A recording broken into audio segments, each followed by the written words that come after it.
پہلے تو میں نے مسلمانوں کے اخلاق سنے تھے، اب تو میں نے دیکھ بھی لیے، پر یہ بتا جب 12,000 آیا تھا جان کیوں نہیں چھڑائی؟ تو حضرت چارہ کاٹتے کاٹتے رو پڑے، فرمانے لگے تو نہیں نہ جانتا یہ بیٹیاں سانجی ہوتی ہیں، پتہ نہیں نا؟ میرے رسول پاک نے تو حاتم تائی کی بیٹی کے سر پہ کپڑا رکھ کے کہا تھا بیٹیاں برابر ہوتی ہیں، تو یہ نہیں پتا جب اس کی 6 بیٹیوں کی شادی ہوئی ہے میرے اندر روحانیت کتنی بڑی ہے۔ فرمایا پھر 12,000 آیا ہے تو 2-4 بچیاں پھر گئی ہیں، تو یہ نہیں پتا میں اندر سے راضی کتنا ہوں، میں تیری نوکری کرتا رہوں گا، پتہ نہیں اللہ کتنی بیٹیوں کو بیاہ دے گا۔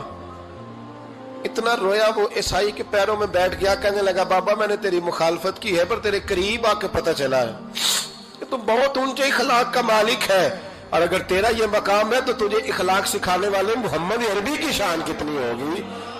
ظالم کی بولیے جاتے نہیں لوگ جھوٹے گواہ بن کے، وکیل صاحب کو نہیں پتا ہوتا کہ یہ بندہ مجرم ہے جو میرے پاس آیا، کیا مجرموں کے وکیل نہیں ہوتے؟ بولے تو اس کو پتہ نہیں ہوتا وکیل صاحب کو کہ یہ صاحب مجرم ہے میرے پاس مقدمہ لے کے آئے، اور اگر بے ادبی نہ ہو جائے تو میرا خیال ہے قاضی عدالت کو بھی پتا ہوتا ہے کہ مجرم کون ہے اور مظلوم۔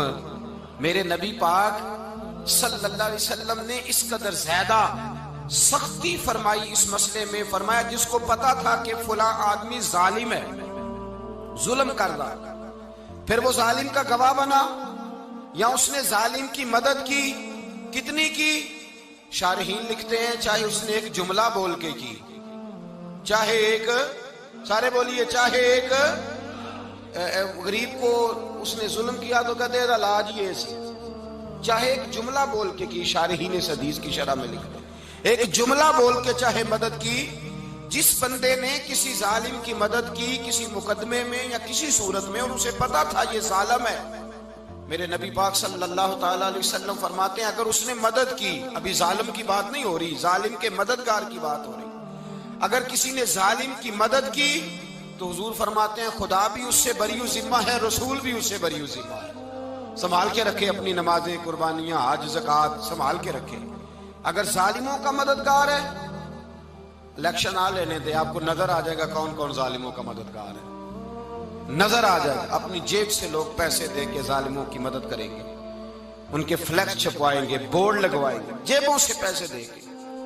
ہم نے خود آگ لگائی ہے چمن میں اپنے، بے سبب گردشی ایام کو الزام نہ دو، ہم نے خود نور کا ظلمت سے کیا ہے سودا، کر کے توہین سحر شام کو الزام نہ دو۔ ظالموں کے مددگار میدان میں آ گئے، یہ چھوٹا لفظ نہیں، میرے حبیب پاک صلی اللہ علیہ وسلم نے فرمایا جو ظالم کا مددگار ہے سن لے جو سجن کے ساتھ کچہری جاتا ہے، وہ یاد رکھے جو دوست کا گواہ بنتا ہے، وہ یاد رکھے جو کہتا ہے میں مانگی گیا تھا، مجھے بلایا گیا تھا قبضہ چھڑانے کے لیے کسی غریب بیوہ کی جائیداد پہ، وہ سن لے تو مدد کر کے نہیں آیا، تو خدا کے ذمے سے نکل گیا ہے۔ رسول پاک نے فرمایا تیرا میرا تعلق ختم ہو گیا، تو ظالم کا مددگار ہو گیا۔ پھر تو کہتا میں بے چین ہوں، میں بے قرار ہوں، میں آزمائش کا شکار ہوں، پلٹ کے دیکھ تو صحیح تیرا گناہ کتنا بڑا ہے۔ میرے نبی پاک صلی اللہ علیہ وسلم کا ایک اور فرمان سن لیں، ابن ماجہ ابو داؤد میں موجود ہے، اس حدیث کو آپ نے یاد کر لینا ہے، کر لیں گے انشاءاللہ، سارے کہیے انشاءاللہ، کر لیں گے یاد۔ حضور صلی اللہ علیہ وسلم نے فرمایا اگر تو ظالم کی مدد کرے گا نا، یہ لفظ دل کی تختی پہ لکھ لینا، یہ مکافات عمل ہے، مکافات عمل دنیا، ادھر کرو گے تو ادھر بھرو گے۔ فرمایا اگر تو کسی ظالم کی مدد کرے گا، سن لے حضور کا فرمان ہے، اگر تو ابن ماجہ ابو داؤد سیاہ میں موجود ہے، فرمایا اگر تو کسی ظالم کی مدد کرے گا تو رب تعالیٰ مرنے سے پہلے تیرے اوپر بھی ظالم کو مسلط کر دے گا، تیرے اوپر بھی ایک دفعہ ظلم ضرور ہوگا اگر تو ظالم کی، وہ کسی صورت میں بھی ہو سکتا ہے، کسی صورت میں بھی تیرا بیٹا ہی اٹھ کے ظلم کر دے گا، تو الجھ جائے گا، کسی نہ کسی جگہ تیرے لیے تباہی کا سامان ہوگا، تیرے اوپر ظلم ہوگا، اس لیے کہ تو ظالموں کا مددگار ہے۔ چاہیے یہ تھا کہ تو مظلوم کی مدد کرتا، انسانی ایمانی یقین کا فریضہ سر انجام دیتا، تو ظالموں کا مددگار ہو گیا۔ ٹٹول کے دیکھ لیں، رزلٹ نکال کے دیکھ لیں، ہمارے زمانے میں ظالموں کے مددگار زیادہ ہیں، اتنی لمبی زبانیں نکال کے ظالموں کی مدد کرتے ہیں، بڑے بڑے کالم نویس اللہ نے انہیں قدرت دی لکھنے کی، تو اپنا قلم ظالموں کی مدد میں خرچ کرتے ہیں۔ وہ لوگ جن کو اللہ تبارک و تعالیٰ نے قدرت دی، ہمت دی، طاقت دی، کچھ لوگ ان کے حلقہ احباب میں، وہ اپنے لوگوں کو استعمال کر کے ظالموں کی مدد کرتے ہیں، ظالموں کی مدد کرتے ہیں۔ میرے نبی کریم سید عالم نور مجسم صلی اللہ علیہ وسلم نے فرمایا، اگر تو نے ظالم کی مدد کی تو جب تک تو توبہ نہیں کرے گا رب تجھ سے ناراض ہی رہے گا۔ اللہ تجھ سے، او بھائی جس سے رب بھی ناراض ہو گیا، نہ کھانا نہ پینا نہ سونا نہ جاگنا نہ نیند، پھر تیری ہر چیز تیرے لیے آزمائش ہو جائے گی، پھر تیرا سایہ بھی تیرے لیے خوف کا سامان بنے گا، پھر زندگی جیتی جاگتی لاش بن جائے گی، تو اپنے کندھوں پر اپنی میت اٹھائے پھرے گا جب تو ظالم کا مددگار ہوگا۔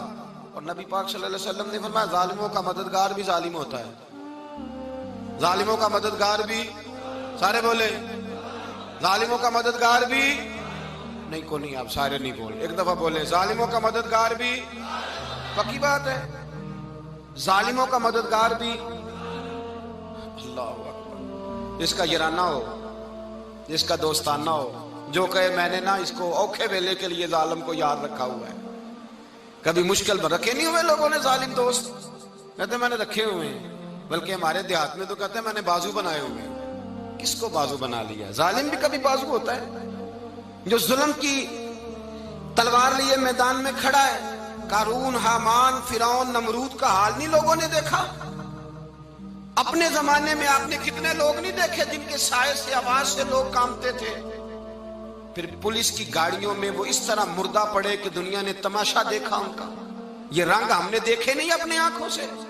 فرمایا ظالم کا مددگار بھی، جو کار میں بٹھا کے لے کے گیا وہ بھی ظالم، جس نے چائے پلائی وہ بھی، جس شخص نے کھانا کھلایا وہ بھی، جو کچہری تک ساتھ گیا وہ بھی، جس نے فلیکس کے نیچے، بڑے شرابی کے نیچے چھوٹی اپنی فوٹو لگائی وہ بھی، جو ووٹ کی پرچی ڈالنے گیا وہ بھی۔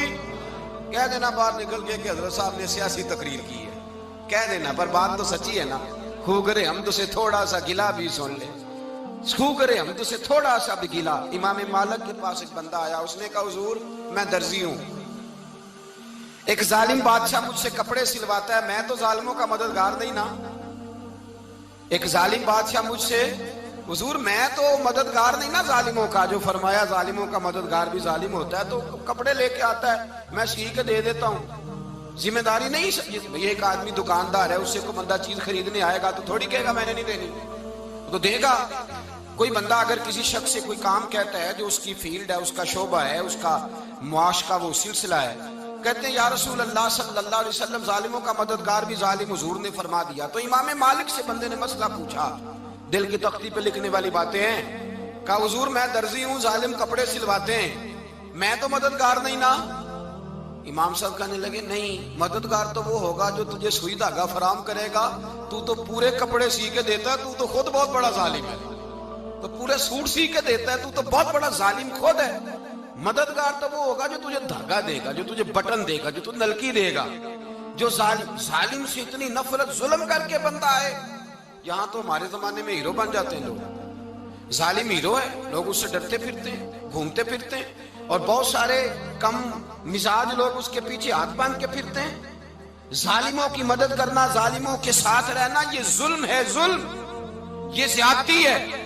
میرے نبی پاک صلی اللہ تعالی علیہ وآلہ وسلم نے ارشاد فرمایا، یاد رکھو رب فرماتا ہے میں مظلوم کی مدد ضرور کروں گا، چاہے جلدی کروں چاہے دیر سے کروں، میں مظلوم کی مدد۔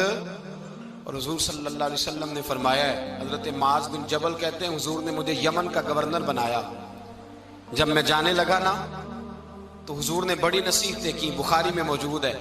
فرماتے ہیں جب میں پلٹنے لگا تو میرے رسول نے فرمایا معاذ ایک منٹ ٹھہر جا، ایک بات میری یاد رکھنا، اس کو نہ بھولنا۔ کہا حضور کیا؟ فرمایا دیکھنا کسی پہ ظلم نہ کر بیٹھنا، کہیں تجھ سے زیادتی نہ ہو جائے۔ محبوبہ پھر حضور نے فرمایا سن میرے معاذ، میں تجھے گورنر بنا رہا ہوں، زیادتی نہ کر بیٹھنا۔ یا رسول اللہ صلی اللہ علیہ وسلم کیا ہوتا ہے؟ تو میرے کریم نے فرمایا جب مظلوم دعا کے لیے ہاتھ اٹھاتا ہے تو عرش کا مالک کہتا ہے فرشتوں پیچھے ہٹ جاؤ، عرش کا مالک کہتا ہے فرشتوں پیچھے ہٹ جاؤ۔